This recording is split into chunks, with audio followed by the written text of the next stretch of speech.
এই দাবিগুলো যদি অবিলম্বে পূরণ করা না হয় তাহলে ইসলামী ব্যাংক সচেতন গ্রাহক ফোরাম আলাপ আলোচনার ভিত্তিতে সামনে লাগাতার কর্মসূচি গ্রহণ করবে, আরো কঠোর কর্মসূচি গ্রহণ করবে।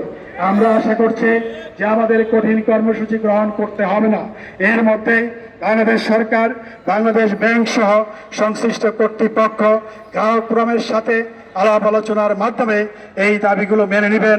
ইসলামী ব্যাংক বাংলাদেশের সর্ববৃহৎ ব্যাংক, এই ব্যাংকটি যদি কোনোভাবে ক্ষতিগ্রস্ত হয় তাহলে বাংলাদেশের অর্থনৈতিক ক্ষতিগ্রস্ত হবে।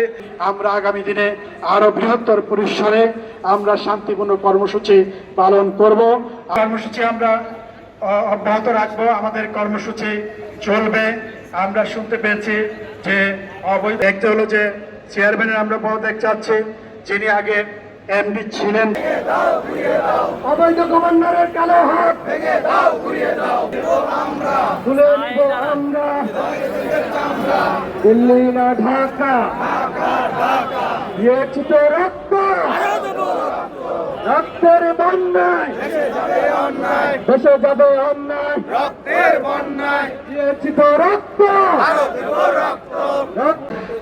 সংবাদ সম্মেলন সমাপ্তি ঘোষণা করছি।